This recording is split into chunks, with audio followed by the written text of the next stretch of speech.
Hello dear students, कैसे हैं आप सभी। मैं आपका अनूप सर। आज हम बात करने वाले हैं exercise 13.1 R D Sharma class 10th maths के अंदर क्वेश्चन नंबर 6 की। इससे पहले वाले क्वेश्चन हमने कर लिए हैं, अगर आपने नहीं देखे हैं डिस्क्रिप्शन में लिंक है, चेक कर लेना। अब मैं तुम्हें यहाँ पे कुछ बातें ऐसे बता रहा हूँ जो बेसिक्स बातें हैं, फर्दर एक्सरसाइज में बहुत अच्छे से काम आएंगी। प्लीज ध्यान से देखना इन चीज़ों को, ठीक है। तुम्हें लग सकता है कि यार थोड़ा सर आप ज़्यादा ही नीचे जा रहे हैं, बातों को लेके ज़्यादा ही समझा रहे हैं, बट कोई नहीं, अगर आपके पास टाइम थोड़ा कम है तो स्पीड बढ़ा सकते हैं, वीडियो की स्पीड बढ़ा सकते हैं। चलो फिर क्वेश्चन नंबर 6 से स्टार्ट करते हैं। Steel wire when bent in the form of a square enclose an area of 121 centimetre square. आपके पास एक स्टील का वायर था, इससे आपने क्या बना दिया भाई, स्क्वायर बना दिया, एनक्लोज कर लिया, बना लिया बंद करके। तो आपने कहा ये स्क्वायर बना।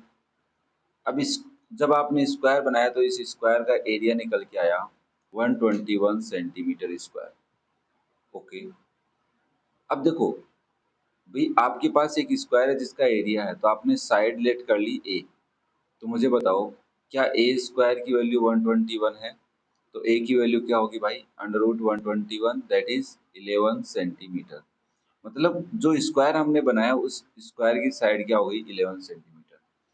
If the same wire is bent in the form of a circle, ये जो वायर था जिसको आपने अभी स्क्वायर बनाया था, इसको आपने अब सर्किल बना लिया, ठीक है। जिस सर्किल की रेडियस हम ले लेते हैं आर। तो find the area of the circle. अब देखो, हमारे पास ये वायर जो है जितनी लेंथ है, तो वो उतनी ही लेंथ है जितना इस स्क्वायर का क्या है भाई, पेरीमीटर है। क्या ये बात समझ में आ रही है? देखो, आपके पास एक वायर था, वायर अगर मान लो x सेंटीमीटर लंबा था, तो इसका मतलब जब हमने इसका रेक्टेंगल बनाया, स्क्वायर बनाया, तो जितना पेरीमीटर था वो पेरीमीटर भी किसके इक्वल हो जाएगा, x सेंटीमीटर के। तो मैं बोल सकता हूँ वो पेरीमीटर किसके इक्वल है, सरकमफेरेंस के इक्वल है इस सर्कल के। ये कॉन्सेप्ट समझना बहुत जरूरी है, एक अच्छा सा कॉन्सेप्ट है। और वो सरकमफेरेंस भी x सेंटीमीटर लंबा है। तो बात घुमा फिरा के ये आई कि ये जो x सेंटीमीटर है निकाले कैसे। तो मैंने कहा ये पेरीमीटर निकाल सकते हो क्योंकि आपके पास साइड है। तो मेरे को एक बात बताओ, पेरीमीटर ऑफ स्क्वायर क्या होता है बच्चा? पेरीमीटर ऑफ स्क्वायर होता है 4 इंटू साइड, होता है भाई, सबको पता होगा ना। तो आप लिखेंगे 4 इंटू 11 दैट इज 44 सेंटीमीटर। मतलब x की वैल्यू क्या आ गई है, 44 सेंटीमीटर। तो मैं इसे बोल सकता हूँ इस सर्कल की सरकमफेरेंस 44 सेंटीमीटर है, और ये जो वायर है 44 सेंटीमीटर लंबा है। बताओ, एक एरिया गिवन था, उस एरिया से आपने पता कर लिया कि वो वायर कितना लंबा है। कैसे पता किया, उस स्क्वायर को बनाया तो इसका मतलब पेरीमीटर बना, ठीक है। फिर हमें कह रहा है कि उसी सेम वायर से मैंने सर्किल भी बनाया। तो तुम्हारे दिमाग में फटाफट आना चाहिए, मतलब circumference is equals to perimeter of a square. तो यहाँ से सरकमफेरेंस होती है 2 पाई आर, जो कितना है 44 है। तो अगर मैं आर की वैल्यू निकालना चाहूँ तो 2 इंटू 22/7 इंटू आर इज 44। तो आर की वैल्यू आएगी, देखो भाई, जो 44 है उससे 7 तो होगा मल्टीप्लाई, क्योंकि ये नीचे है, क्रॉस मल्टीप्लाई से उधर चला जाएगा। 2 इंटू 22, तो 2 इंटू 22 से 44 कट जाएगा, वैल्यू आ गई 7 सेंटीमीटर। मतलब इस सर्कल की रेडियस क्या है, 7 है। तो क्या आप एरिया निकाल सकते हैं इस गिवन सर्किल का? अब बताओ, कहाँ कहीं कोई दिक्कत आ रही है तुम्हारे को? मेरे मेरे हिसाब से तो नहीं आनी चाहिए ना, ज़्यादा दिक्कत नहीं आनी चाहिए। हाँ, ये बात है कि पहली बार ही क्वेश्चन देख रहे हो तब तो थोड़ी बहुत आ सकती है, ठीक है। चलो फिर, एरिया क्या होगा भाई, पाई आर स्क्वायर होगा। तो आप फटाफट वैल्यू पुट करेंगे 22/7 इंटू आर स्क्वायर, मतलब 7 इंटू 7, 7 से 7 कट जाएगा, यह आ जाएगा 154 सेंटीमीटर स्क्वायर।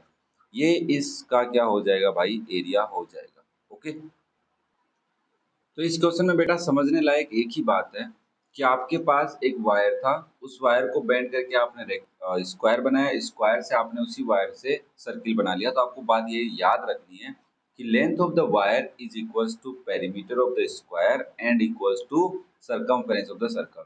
बाकी फॉर्मूला का काम है, ठीक है भाई। चलो नेक्स्ट क्वेश्चन देखो भाई, क्वेश्चन नंबर यस 7 आ जा। तो ये रहा, the circumference of two circles are in the ratio 2:3, find the ratio of their areas। देखो, आपके पास एक सर्कल है जिसकी रेडियस r1 है, ध्यान से समझना। तो उसकी सरकमफेरेंस क्या हो जाएगी, 2 पाई r1। दूसरा सर्किल है जिसकी रेडियस है r2, तो उसकी सरकमफेरेंस क्या हो जाएगी भाई, 2 पाई r2, ठीक है। अब ध्यान से सुनो कि जब रेशियो लिखते हैं तो two pi r one upon two pi r two लिखूंगा, 1 और 2। अब दैट इज इक्वल टू 2/3। अब यहाँ पे एक बात समझनी पड़ेगी, देखो सर 2:3 है तो इसका मतलब 3 वाला नंबर बड़ा है, और हम 3 किसको ले रहे हैं, R2 को ले रहे हैं। तो हमें ये बात थोड़ी सी ध्यान रखनी है कि R2 ग्रेटर देन R1 है, ये थोड़ी सी बात ध्यान में रखनी है। भाई रेशियो लिखा है 2/3। अब यहाँ पे अगर x से मल्टीप्लाई कर रहे हैं, यहाँ पे अगर x से मल्टीप्लाई कर रहे हैं, x की जगह अगर मैं कोई भी नंबर लेता हूँ, जैसे मान लो मैं 5 लेता हूँ, ठीक है, तो ऊपर होगा 10 और नीचे होगा 15, तो नीचे वाला नंबर हमेशा बड़ा रहेगा। तो नीचे वाला नंबर अभी के लिए अपना कौन है, R2 है, तो हम बोल रहे हैं कि R2 is greater than R1। ये थोड़ा रेशियो का कॉन्सेप्ट है ना। अब काम क्या आएगा, नहीं काम आए कोई दिक्कत नहीं है, 2 पाई से 2 पाई कैंसिल, तो R1, सॉरी एक मिनट, R1 रेशियो R2 कितना निकल के आया तुम्हारा, 2:3। तो अब आप कॉमन रेशियो लेट करेंगे, let common ratio b, common ratio आपने एक बार अज्यूम कर लिया x, तो आपके पास R1 कितना निकल के आया 2x, एंड R2 कितना निकल के आया 3x। अब मुझे एक बात बताओ, रेशियो पूछा है एरियाज का, तो area of first circle that radius है R1, तो आप लिखेंगे पाई R1 स्क्वायर, और जिसका मतलब है पाई 2x स्क्वायर, और जिसका भी मतलब है पाई इंटू 4x स्क्वायर, जिसको आप लिख सकते हैं 4 पाई x स्क्वायर। क्या ये बात समझ में आई? अगर मैं एरिया ऑफ सेकंड सर्किल निकालूं तो फॉर्मूला लगाओगे पाई R2 स्क्वायर, तो आप लिखोगे पाई 3x square, that is pi 9x square, और आप इसको लिख सकते हैं 9 पाई x स्क्वायर।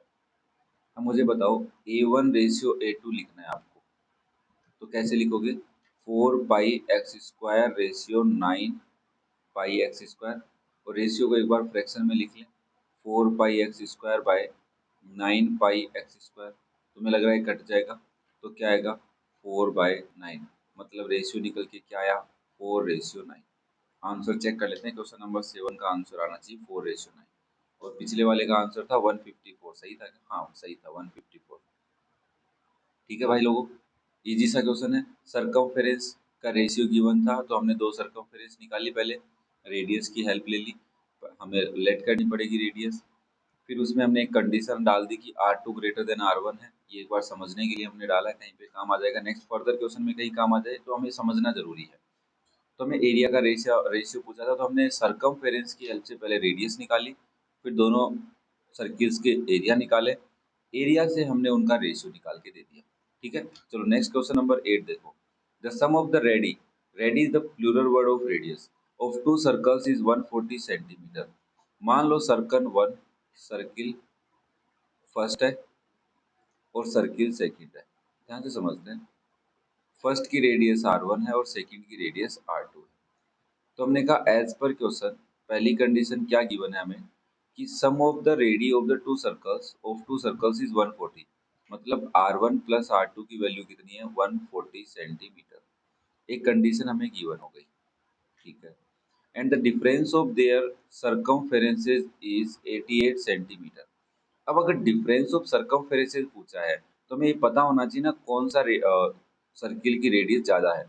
तो हम अज्यूम कर लेते हैं late R1 greater than R2, तो इस सर्कल की सर्कमफेरेंस क्या आएगी, फर्स्ट सर्कल की सर्कमफेरेंस, तो आप लिखेंगे 2 पाई R1, और सेकंड सर्कल की सर्कमफेरेंस आएगी 2 पाई R2। क्या ये बात समझ में आ रही है? अब इनका डिफरेंस तो क्या ऐसे लिख सकता हूँ, 2 पाई R1 माइनस 2 पाई R2 करने पे 88 आया होगा। क्यों भाई, क्योंकि R1 is greater than R2, तो ऑब्वियसली सर्कमफेरेंस भी ज्यादा रहेगी। अब मैं दोनों में से 2 पाई कॉमन ले लूं, तो क्या बचेगा R1 minus R2 equals to 88 बचेगा भाई। इस 2 पाई को इधर डिवाइड में भेज दो, तो R1 minus R2 equals to 88 upon 2 pi बचेगा, तो 2 इंटू पाई की वैल्यू 22 नीचे रहेगा, 7 ऊपर चला जाएगा। अब 2 से कटेगा 44, फिर 22 से कटेगा ये 2 टाइम, तो ये R1 माइनस R2 तुम्हारा निकल के आया 14। क्या निकल के आया भाई साहब 14, और R1 प्लस R2 निकल के आया था 140। आपके पास टू इक्वेशंस हैं, उसके इसके नीचे लिख देता हूँ R1 plus R2 equals to 140। दोनों को ऐड करने से काम चल रहा है, तो add both the equations, R2 से R2 cancel, 2R1 equals to 154, तो सॉरी 2R1, तो R1 की value I 154 divide by 2, that is 7 centimetre. मतलब पहले सर्कल की रेडियस है 77 और दूसरे सर्कल की रेडियस क्या हो जाएगी, R1 की वैल्यू पुट करके देख लो। चलो इस वाली इक्वेशन में पुट करते हैं। तो मैं लिखूंगा 77 प्लस R2 इक्वल्स टू 140। तो R2 की वैल्यू आ जाएगी 140 माइनस 77, तो आएगा 3, और 13 माइनस 7 इज 6, 63 आ जाएगा ना पक्का। मैं एक बार केसी ले लेता हूँ हेल्प, समझ रहे हो ना बात को, क्या जरूरी क्यों है। 140 माइनस 77 दैट इज 63, सही है। R2 आ गया। अब तुमसे पूछ रहा है find the diameters of the circles. तो भाई R1 है तो डायमीटर D1 क्या हो जाएगी, 2R1 हो जाएगी, मतलब 154 हो जाएगी ना, सीधी सी बात है। क्योंकि भाई 154 में 2 का डिवाइड किया तभी तो 77 आया था, तो डबल वापस 2 से मल्टीप्लाई करोगे 154 आएगा। D2 diameter of second circle is 2R2 that is 63 into 2, तो 126 सेंटीमीटर। तो एक की आ रही है 126 और एक की आ रही है 154, एकदम सही आ रहा है भाई। क्या क्वेश्चन समझ में आया, इजी सा था, ज़्यादा डिफिकल्ट तो नहीं है। क्या नहीं है, ज़्यादा डिफिकल्ट तो नहीं था। क्लियर है सबको। चलो फिर भाई कॉन्सेप्ट पे ध्यान दो, मैं फिर तुम्हें कह रहा हूँ कि कॉन्सेप्ट पे ध्यान दो। R.D. शर्मा पढ़ने का मतलब ही यही है कि हमें किस पे ध्यान देना है, कॉन्सेप्ट पे ध्यान देना है। ओके चलो नेक्स्ट क्वेश्चन नंबर 9 देखते हैं बच्चा। Find the radius of a circle whose circumference is equal to the sum of the circumferences of two circles of radius 15 cm and 18 cm। ध्यान से समझना, क्वेश्चन की लैंग्वेज थोड़ी सी कंफ्यूज कर सकती है। Find the radius of a circle, एक circle है जिसकी रेडियस पता करनी है। whose circumference is equal, जिसकी सर्कमफेरेंस इक्वल है। तो मैंने कहा एक सर्किल है जिसकी रेडियस R1 है, जिसकी सर्कमफेरेंस क्या है 2 पाई R1। ये जो सर्कमफेरेंस है ये किसके इक्वल है, sum of the circumferences of two circle. दो सर्किल है, सर्किल 1 और सर्किल 2। इस सर्किल की रेडियस दैट इज R1 है 15 और इस सर्कल की रेडियस दैट इज R2 है 18। इन दोनों की सर्कमफेरेंस, तो बताओ भाई सर्कमफेरेंस क्या होगी इसकी, 2 पाई R1 मतलब 2 पाई इंटू 15 दैट इज 30 पाई, या मैं एक बार 2 पाई रख लेता हूँ इसको ना, 2 पाई 15, एक बार मैं इसको 2 पाई 15 ही रखता हूँ। और इस सर्कल की सर्कमफेरेंस क्या होगी 2 पाई R2 दैट इज 18। इन दोनों की सर्कमफेरेंसेस के सम के इक्वल। तो क्या ऐसे लिख सकता हूँ भाई 2 पाई R1, कहाँ गया 2 पाई R1, एक मिनट रुको भाई साहब, ये चलना बंद हो गया हमारा, कुछ अपडेट आ गया लगता है। 2 पाई R1, जो ये 2 पाई R1 है ये किसके इक्वल है, 2 पाई 15 फर्स्ट सर्कल की सर्कमफेरेंस प्लस 2 पाई 18 इसके इक्वल है। देखो यहाँ से 2 पाई मैं कॉमन ले लूँ तो क्या बचेगा 15 प्लस 18 बचेगा, और इधर क्या है 2 पाई R1। तो क्या लगता है 2 पाई से 2 पाई कैंसिल हो सकता है, तो R1 किसके इक्वल आएगा 15 30 33, 33 सेंटीमीटर है क्या, हाँ सेंटीमीटर। ये लो R1 जो आपके पास सर्किल है उसकी रेडियस क्या हो जाएगी, कौन सा क्वेश्चन है 33 नाइन्थ का, हाँ सही है 33 सेंटीमीटर आंसर आ जाएगा। किसी को कोई डाउट, उम्मीद करता हूँ नहीं होगा यार भाई। ठीक है चलो नेक्स्ट देखो क्वेश्चन नंबर 10, ये रहा आपके सामने। The radius of two circles are 8 centimetre and 6 centimetre. एक सर्किल है C1 और एक सर्किल है C2। इसकी रेडियस R1 ले लेते हैं 8 है और इसकी रेडियस R2 है 6 सेंटीमीटर है। Find the radius of the circle having its area equal to the sum of the area of the two circles. आपको एक सर्किल है, ये सर्किल है, उसकी रेडियस बतानी है R। जो क्या दिक्कत क्या है इसमें, क्या कह रहा है the radius of the circle having its area equal, मतलब इसका area that is pi R square किसके इक्वल है, sum of the area of the two circle. जो गिवन सर्कल है इनके एरिया के इक्वल, तो क्या इसको मैं पाई 8 स्क्वायर और इसका एरिया पाई 6 स्क्वायर लिख सकता हूँ। मतलब ये जो है वो इक्वल है पाई 8 स्क्वायर प्लस पाई 6 स्क्वायर। समझ में आई, मतलब आपके पास दो सर्कल है जिनकी रेडियस तुम्हें गिवन है, तो एक आपके पास तीसरा सर्कल है दैट इज सर्कल नंबर 3। इस सर्कल की रेडियस बतानी है। कंडीशन ये है कि इस सर्कल का जो एरिया है वो गिवन टू सर्कल्स के एरिया के सम के इक्वल है। तो मैंने कहा देखो भाई पाई से पाई तो कट गया कॉमन लेने के बाद, तो आर स्क्वायर की वैल्यू आई 8 स्क्वायर प्लस 6 स्क्वायर, 8 का स्क्वायर 64, 6 का स्क्वायर 36 और ये सम होता है 100।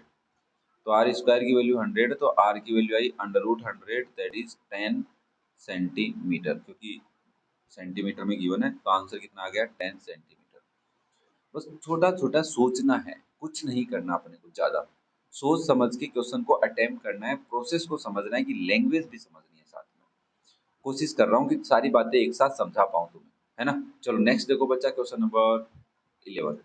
The radius of two circles are 19 centimetre and 9 centimetre respectively. तो हमने कहा देखो भाई, एक सर्किल है C1, एक सर्किल है C2, इसकी रेडियस R1 है 19 और इसकी रेडियस R2 है 9। Find the radius and area of the circle. आपके पास फिर से एक सर्किल है, इस सर्किल की रेडियस भी बतानी है और एरिया भी बताना है। विच हैज इट्स सर्कमफेरेंस, तो इसकी सर्कमफेरेंस क्या होगी 2πr equal to the sum of the circumferences of the two circle. मतलब इनकी सर्कमफेरेंस क्या होगी 2π19 एंड इसकी सर्कमफेरेंस होगी 2π9। इन दोनों की सर्कमफेरेंसेस के इक्वल है, तो मैं यहाँ लिख देता हूँ 2π19 प्लस 2π9। क्या लग रहा है 2π से 2π कैंसिल कर दूं, तो r की वैल्यू क्या है 19 प्लस 9 और r की वैल्यू आ गई बच्चा 28 सेंटीमीटर। क्या रेडियस ही पूछा है, मैंने कहा नहीं, एरिया भी पूछा है। तो एरिया का फॉर्मूला होता है πr², तो आप लिखेंगे पाई इंटू 28 स्क्वायर। तो पाई की वैल्यू हम 22/7 रख लेते हैं, इंटू 28 इंटू 28। 7 से कटेगा 4 टाइम, 4 से इसको मल्टीप्लाई कर दिया तो 88 इंटू 28 आ गया। ऑब्वियसली ये मल्टीप्लाई तुम कर सकते हो, मैं भी कर सकता हूँ, बट मैं डायरेक्ट कर लेता हूँ। That is 2464 centimetre square. Unit का खास करके ध्यान रखना भाई साहब, जो आंसर आ गया वो सही है, 28 भी सही है और 2464 सेंटीमीटर स्क्वायर भी सही है।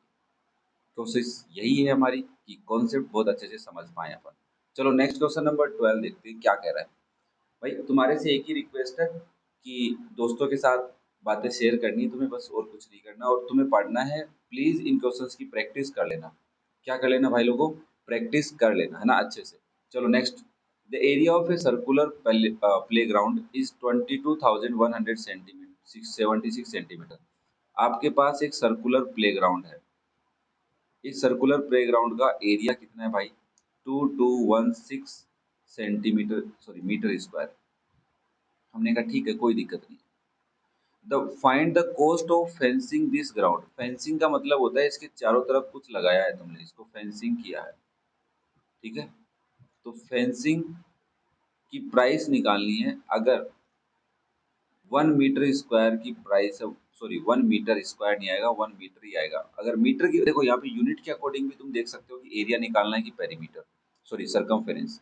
तो मीटर बोला है, इसका मतलब क्या निकालना पड़ेगा सरकमफेरेंस। मीटर स्क्वायर बोलता तो क्या निकालते एरिया। तो फेंसिंग का मतलब समझ लेना कि आउटर बाउंड्री पे कुछ कर रहे हो, तो ₹50 लग रहे हैं। तुमने कहा यार एरिया है, निकालना सरकमफेरेंस है, तो आपने याद आया कि एरिया का फॉर्मूला होता है πr²। Let the radius of the given circle is R, या circular playground is R, that is equal to 22176। तो आर स्क्वायर की वैल्यू आएगी भाई 22176 डिवाइड बाय 22 इंटू 7। अब तुम्हें एक बात बताऊं, ये नंबर 22 से कैंसिल हो रहा है। किससे कैंसिल हो रहा है 22 से, अभी करके दिखाता हूँ देखो। 22176 को डिवाइड किया मैंने 22 से, तो आंसर आया 1008 इंटू 7। और इसको तो मल्टीप्लाई करोगे 704, 7 8 जा 56, 7056 आ रहा है।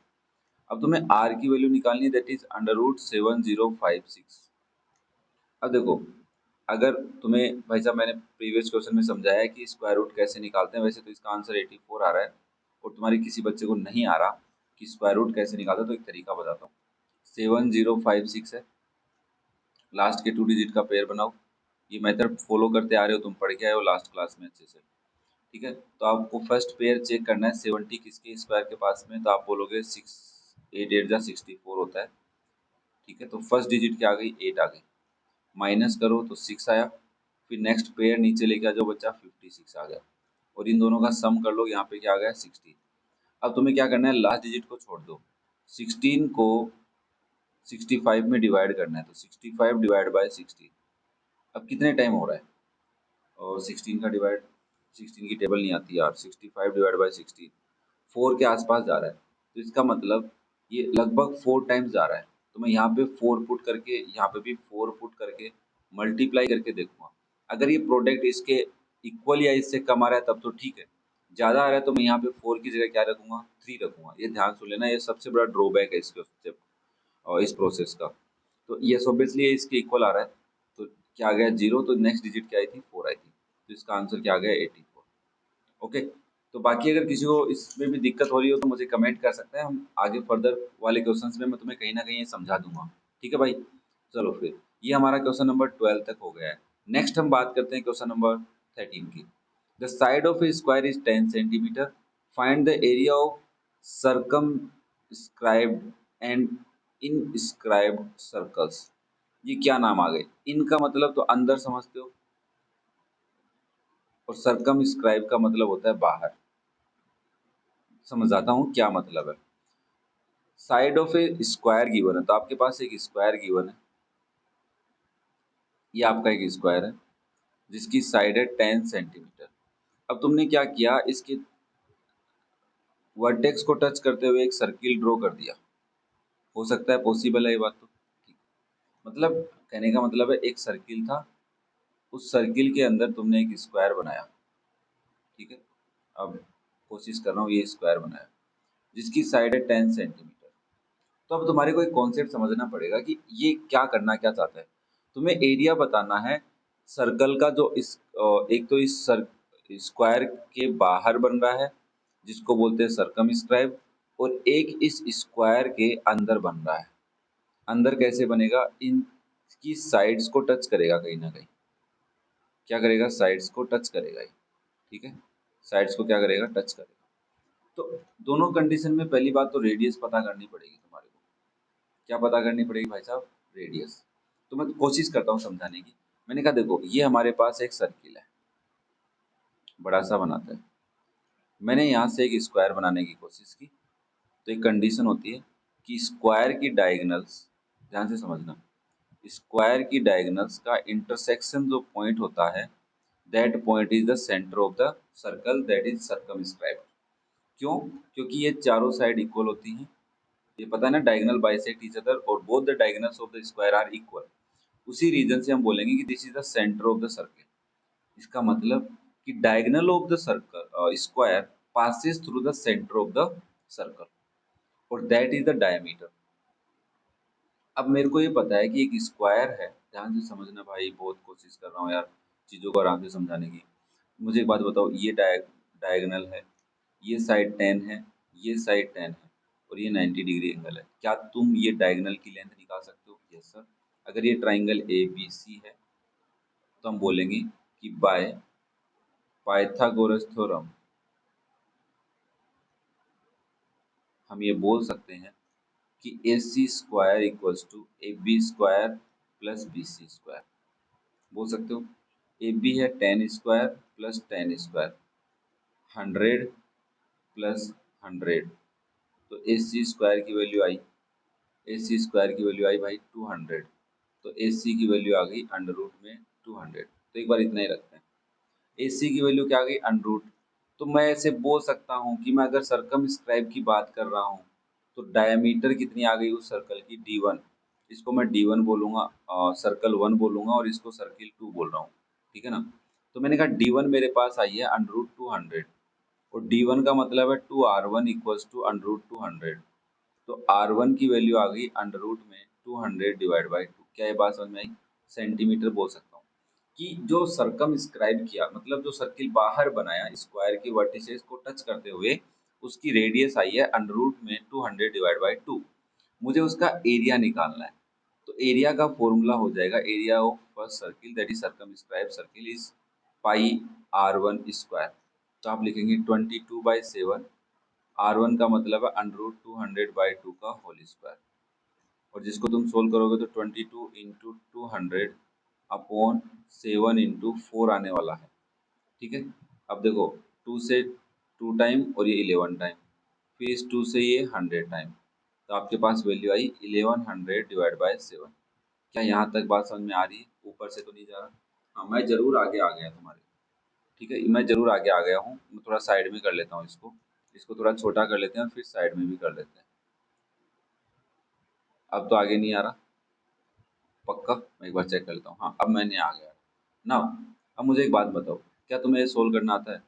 1100 में 7 का डिवाइड मैं कर देता हूँ, तुम भी एक बार सोल्व करके देख लेना। 1100 डिवाइड बाय 7, वैल्यू आ गई 157.1428 के आसपास आ रही है, तो इसको 157.14 भी बोल सकते हो।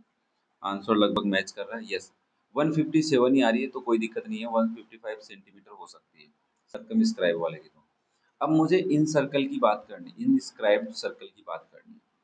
तो अगर मैं यहाँ पे इन स्क्राइब की बात करूँ तो मैं ऐसे बोल सकता हूँ, मेरे पास एक स्क्वायर है और उस स्क्वायर के अंदर मैंने एक सर्किल बनाया। क्या बनाया बच्चा? एक सर्किल बनाया। तो इस सर्कल की डायमीटर क्या होगी? वही होगी जो सर्कल की स्क्वायर की साइड होगी। तो diameter of second circle is equal to side of square. ये बात थोड़ी सी पता होनी चाहिए तुम्हारे को। ठीक है, देख लो भाई, साइड को टच करेगा तो साइड को टच करने वाली साइड ही बनेगी, 90 डिग्री बनेगा। ठीक है भाई। नाउ d2 क्या हो जाएगा? d2 को मैं 2r2 लिख दूं, दैट इज इक्वल टू 10। तो r2 इक्वल टू 5। ठीक है, अब मुझे बताओ, क्या आप a2 निकाल सकते हो? That is pi r2 square. It is 22/7 into 5 square is 25। अब मुझे वापस से 22 को 25 से मल्टीप्लाई करना है। 22 into 25 that is 550 divide by 7। तो डिवाइड बाय 7 भी मैं कर लेता हूँ। 78.57 के आसपास आ रहा है। ठीक है, आंसर क्या आ रहा है? 78.5 आ रहा है। ठीक है, अप्रोक्सीमेट तो सही चल रहा है अपना, इतना तो चलता रहता है। ठीक है, तो कैसा लगा क्वेश्चन? थोड़ा सा कंफ्यूजिंग, थोड़ा सा ज़्यादा समझने वाली बात। कहीं पे नोट बना लो। क्या नोट बनाओगे? कि अगर किसी स्क्वायर के बाहर से सर्किल बनाया तो डायगोनल्स के जो इंटरसेक्टिंग पॉइंट है वो ही उस पर्टिकुलर सर्कल का सेंटर होगा। फिर हमें डायगोनल निकाल लेनी है पहले, और डायगोनल का मिड पॉइंट मतलब, समझ रहे हो ना बात, रेडियस हो जाएगी। रेडियस निकालने के बाद हम एरिया निकाल सकते हैं। दूसरी बात तुम्हें याद रखनी है कि इनस्क्राइब्ड सर्कल अगर तुम बना रहे हो तो तुम्हारे पास जो डायमीटर आएगी वो साइड के इक्वल आएगी। ये पॉइंट कहीं पे लिख लो, याद नहीं है तो। ठीक है, चलो फिर नेक्स्ट हम बात करते हैं क्वेश्चन नंबर 14 की। ये रहा आपके सामने। If A square inscribed in a circle, find the ratio of the area of circle and the square. देखो, इनस्क्राइब्ड का मतलब अंदर, और सर्कम स्क्राइब का मतलब बाहर। तो एक स्क्वायर है वो इनस्क्राइब्ड है इन ए सर्कल, मतलब ध्यान से सुनना। If A square is inscribed in a circle, मतलब एक सर्कल के अंदर आपने एक स्क्वायर बनाया है। अच्छा ठीक है, तो क्या चाहते क्या हो? Find the ratio of the areas of a circle and the square. तो हम सबसे पहले लेट करते हैं। Let side of square, side of square क्या हो जाएगी? एक्स सेंटीमीटर ले लेते हैं। एक्स यूनिट ले सकते हैं, सेंटीमीटर तो नहीं ले सकते। यहाँ पे एक्स यूनिट ले लेते हैं। अब मुझे एक बात बताओ, तुम्हें ये बात तो पता चल गई ना, ये स्क्वायर है, ये इसकी डायगोनल है, तो ये एक्स है, ये एक्स है, तो ये निकाल लेते हैं। तो क्या आएगी? ऑब्वियसली आप बोलोगे भाई ये सर ए बी सी है, तो आप हम सब बोलेंगे A C square equals to A B square plus B C square. Last question में डिस्कस किया आपने इसको। ठीक है, तो x square plus x square that is 2x square. तो ये that is A C square. तो ए सी की वैल्यू आएगी अंडर रूट 2x स्क्वायर, हट जाएगा ना। नाउ ए सी आ गई, तो that is the diameter of the circle, that is under root 2x। तो रेडियस क्या हो जाएगी? Under root 2/2 into x. तो आप इसको x बाई अंडर रूट 2 भी बोल सकते हैं, कोई गलत नहीं है। तो आपको बताओ एरिया ऑफ सर्किल। पहले देखो, एरिया ऑफ सर्किल पूछा है ना उसने, तो एरिया ऑफ सर्किल क्या निकालेंगे? पाई आर स्क्वायर होता है, that is pi x by under root 2 का होल स्क्वायर, जिसको मेरे बच्चे लिखेंगे पाई एक्स स्क्वायर बाय 2। और मुझे बताओ एरिया ऑफ स्क्वायर क्या हो जाएगा? अगर आपके पास साइड एक्स है, हाँ यहाँ पे यूनिट स्क्वायर लिख देना अच्छे से। ठीक है, that is unit, in unit. Area of square हो जाएगा, साइड स्क्वायर होता है वैसे, तो मैं लिख देता हूँ। तो आप बोलेंगे बच्चा एक्स स्क्वायर यूनिट स्क्वायर। अब हमें रेशियो लिखना है, तो सर्किल रेशियो स्क्वायर, तो आप लिखेंगे सर्किल है pi x square by two ratio x square. तो एक्स स्क्वायर से एक्स स्क्वायर कट जाएगा, या अगर ये बात समझ में नहीं आ रही है तो आप ऐसा लिख लो pi x square by two whole divide by x square. तो टू तो आ जाएगा नीचे, तो pi x square by two x square, ये कट जाएगा तो रेशियो आया पाई बाई टू, जिसको आप लिख सकते हैं मेरे लाल मेरे पीले मेरे हरे पाई रेशियो टू। अब कोई मेरा बच्चा मेरे से पूछे कि सर आपने पाई को सोल्व क्यों नहीं किया, मैंने कहा क्योंकि मेरे अकॉर्डिंग क्वेश्चन भी पाई में गिवन होगा। हाँ, पाई में सॉल्यूशन गिवन है, अगर कोई 22/7 पुट करके इसको सोल्व कर लेता तो भी गलत नहीं होगा, तो भी क्या नहीं होगा भाई, गलत नहीं है। ठीक है, चलो फिर नेक्स्ट क्वेश्चन नंबर 15 देखते हैं। The area of a circle inscribe in an equilateral triangle. भाई साहब बड़े ध्यान से देखना, आपके पास एक इक्विलेटरल ट्राइंगल है जिसकी तीनों साइडें इक्वल होती हैं। बहुत सी अच्छी अच्छी बातें बताने वाला हूँ, ठीक है। इज 154 सेंटीमीटर, तो एरिया ऑफ सर्कल गिवन है हमारे को, ध्यान से देखना, area of circle is 154 centimetre square. तो आप बोलेंगे देखो सर्किल की रेडियस आर है तो पाई आर स्क्वायर इक्वल्स टू 154, तो आर स्क्वायर की वैल्यू आएगी 154 डिवाइड बाई 22 इंटू 7। मेरे अकॉर्डिंग 22 का डिवाइड जा रहा है 154 में, 154 डिवाइड बाई 22 दैट इज 7। तो यहाँ से आर स्क्वायर की वैल्यू आ गई 7 इंटू 7, और आर की वैल्यू आएगी 7 सेंटीमीटर। तो मतलब उस सर्किल की रेडियस क्या है, 7। अब ध्यान से देखना कि जब आप यहाँ पे एक सर्किल बनाएंगे तो इस सर्किल के सेंटर का क्या लफड़ा है। जब आपने इस वर्टेक्स से ए बी सी है, ए वर्टेक्स से परपेंडिकुलर ड्रॉ किया, बी वर्टेक्स से परपेंडिकुलर ड्रॉ किया, सी वर्टेक्स से परपेंडिकुलर ड्रॉ किया, दैट आर द एल्टीट्यूड्स। तो ये जो सेंट्रोइड होता है ना, सॉरी सर, सेंटर पॉइंट होता है ना, जहाँ पे एल्टीट्यूड्स बाइसेक्ट इंटरसेक्ट करती है, वो जो पॉइंट होता है वो पॉइंट साइड से इस साइड से इस साइड से और इस साइड से इक्वल डिस्टेंस पे है। तो इसका मतलब this is the radius.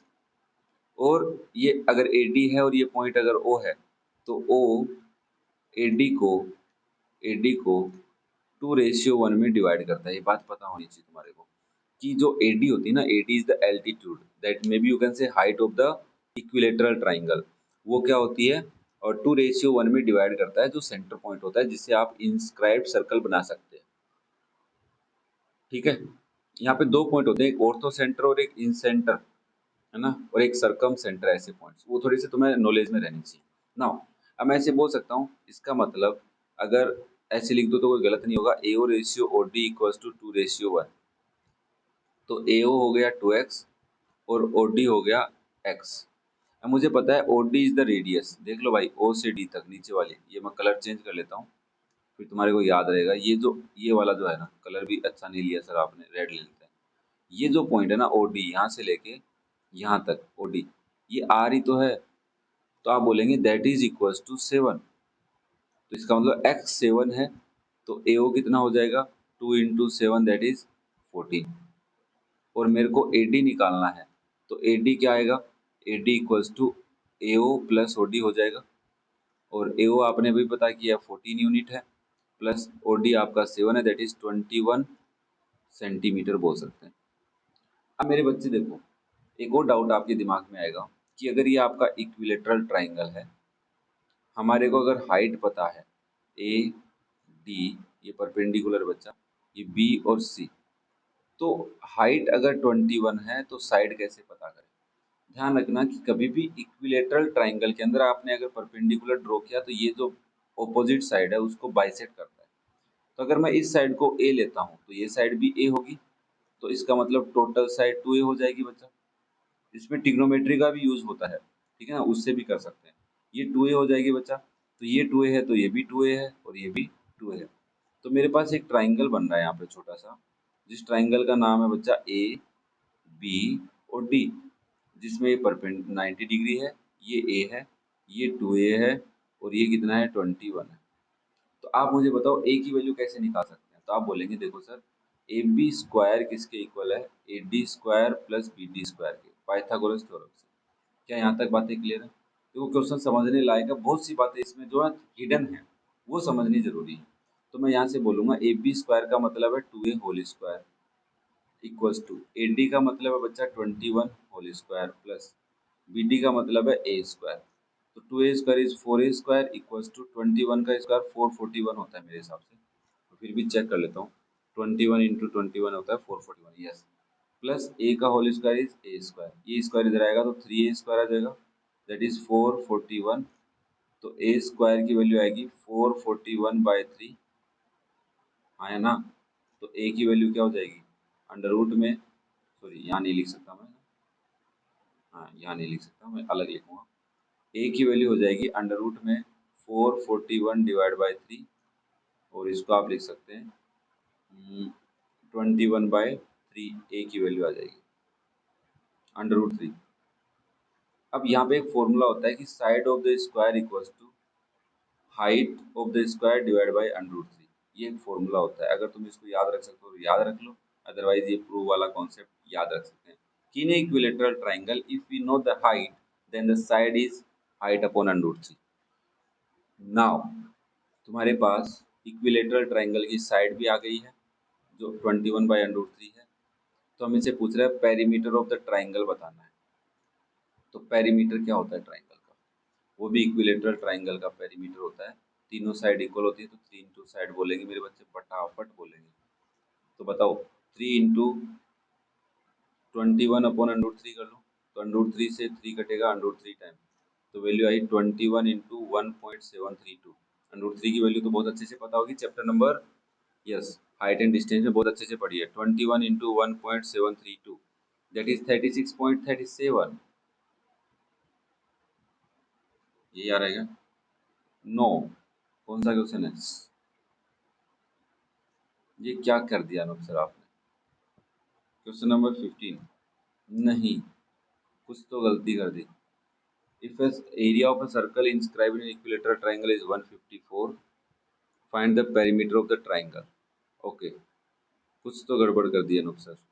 4a² minus 3a² equals to 441, 36/37 नहीं आ रहा, 72.7 आ रहा है, मतलब यहाँ पे डबल हो रहा है। तो perimeter of the triangle, find the perimeter.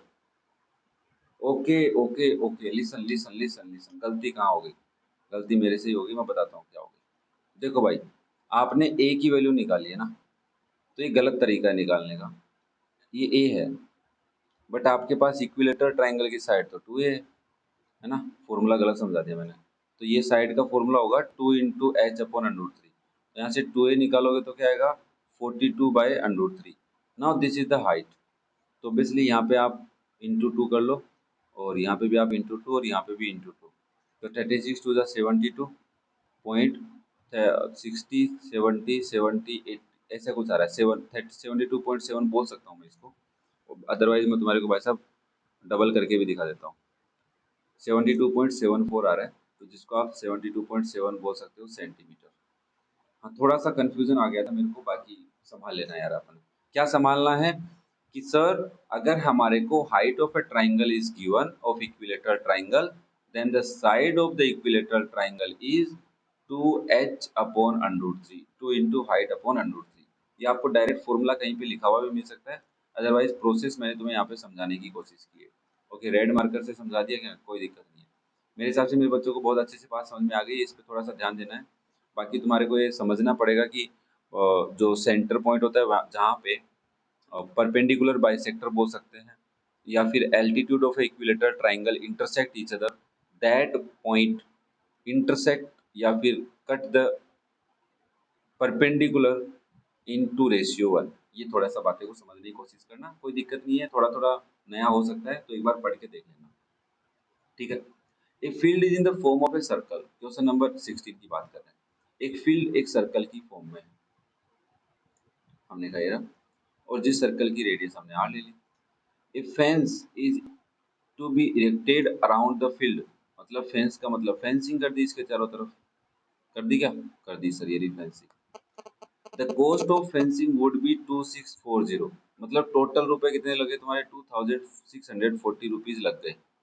At the rate of ₹12 पर मीटर, मतलब 1 मीटर के कितने रुपए लगे तुम्हारे, 12 रुपए लगे। तो मुझे एक बात बताओ, इसके सरकमफेरेंस कितनी आएगी, 2 पाई आर आएगी। तो क्या मैं ऐसे बोल सकता हूँ कि सरकमफेरेंस को 2 पाई r को अगर आप 12 से मल्टीप्लाई करते हैं, टोटल फेंसिंग की इतनी लेंथ है 2 पाई r, 1 मीटर के 12 रुपीज है, तो टोटल मीटर के कितने रुपए होंगे इंटू 12, जो हमें गिवन है 2640। यही इस क्वेश्चन का की पॉइंट है कि अगर एक सर्किल की सरकमफेरेंस पता है और उसको आप फेंसिंग कर रहे हैं 1 मीटर पे 12 रुपए लगा के, तो आपको टोटल कितने प्राइस आनी चाहिए 2 पाई r इंटू 12 आनी चाहिए, जो कितनी है 2640 है। ठीक है।